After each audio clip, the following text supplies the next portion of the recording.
Managing risk factors. In this module, we will talk about how you can prevent stroke, risk factors, how to manage your risk factors, and some of the common medications. Each person has their own risk factors for stroke. If you know what yours are, you can take action to manage them and reduce risks. Risk factors are habits or conditions that increase your risk of having a stroke. Some risk factors you can manage, and some you cannot control or change.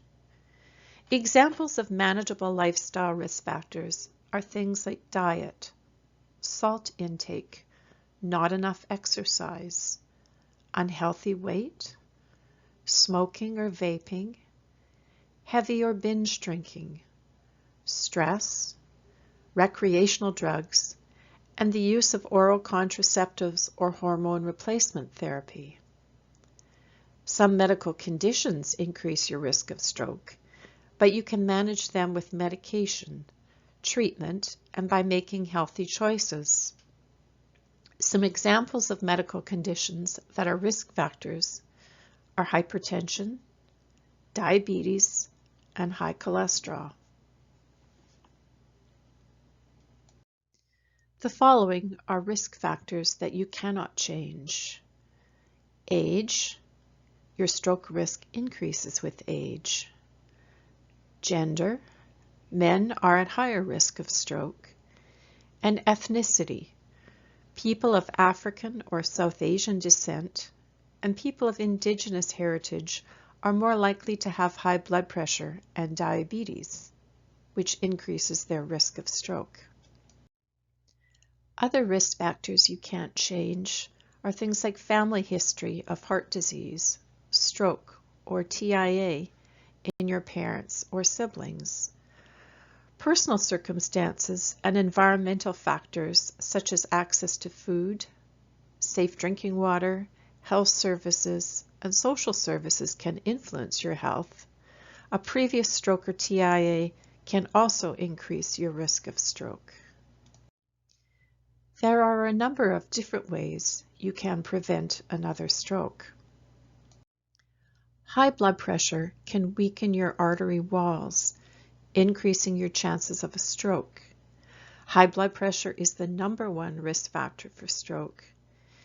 If you keep your blood pressure below target levels, you can lower your risk of stroke by 30 to 40%. Check your blood pressure regularly and keep a journal so that you can share your readings with your healthcare team.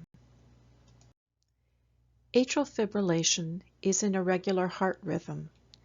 It can cause small clots to form in your heart that can travel to your brain. It is important to take your medication as recommended. Atrial fibrillation can increase your risk of ischemic stroke by 3 to 5 times. High cholesterol leads to a buildup of plaque in the artery walls known as atherosclerosis. The plaque makes it harder for blood to flow through your body, putting you at increased risk of stroke. LDL, or the bad cholesterol, promotes the buildup of plaque in the arteries. HDL is the good cholesterol, and it helps to carry the bad cholesterol away. It's important to increase your intake of vegetables, fruit, and chicken, and to decrease intake of processed foods, red meat, and trans fats. Diabetes can affect your blood vessels and in turn increase blood pressure. Check your blood sugars daily and maintain a calorie-reduced diet. Smoking also contributes to the buildup of plaque in arteries, increasing the risk of blood clots, reducing the oxygen in your blood, and making your heart work harder. Quitting is one of the best things you can do to reduce your risk of another stroke, as smokers are 2 times more likely to have a heart attack or stroke. Being overweight can greatly increase your risk of having a stroke. Obese individuals are more likely to have high blood pressure, which is the #1 risk factor for stroke. We know that some people who have high levels of stress or prolonged stress have higher cholesterol or blood pressure, and they may be more prone to narrowing of the arteries. Drinking too much of any type of alcohol can increase your blood pressure and contribute to the development of heart disease and stroke.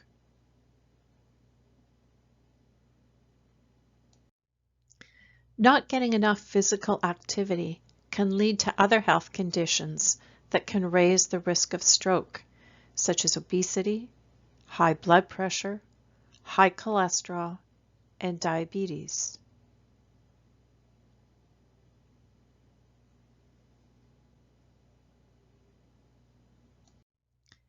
Make sure to speak with your healthcare team about your risk factors. Together, you can identify the actions that you can take to improve your health. It is important to understand what a stroke is and what caused your stroke. It's also important to understand what you can do to reduce your risk of stroke. Some common medications taken after stroke include blood pressure lowering or antihypertensives, blood thinners, which help to reduce the risk of blood clots, and cholesterol-lowering medications, in addition to the lifestyle changes, which are also very important. It is very important to take your medications as prescribed to help reduce the risk of future strokes. Do you know the purpose of your medications? If not, ask your healthcare team today. Remember, you must never stop taking your medications without speaking to your doctor or nurse practitioner first. What goals do you think you are able to make for stroke prevention? Choose a goal that you feel confident you can achieve. Choose a goal you like. Find out the information and the resources available.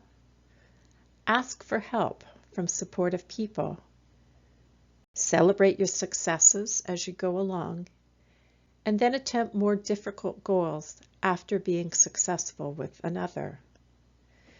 You are at the center of your stroke journey. As much as possible, you should be involved in setting goals and planning your recovery. The healthcare team will work with you and your family to meet your goals and support your recovery. The following are important steps in your recovery. Take a moment and think about, am I doing this now? Or do I need to plan to do this? Taking medications, taking my blood pressure, eating healthy, exercising, quitting smoking, limiting my drinking, losing some weight, or finding ways to relieve my stress. It is important after listening to this module that if you have any questions, you ask one of your healthcare team members.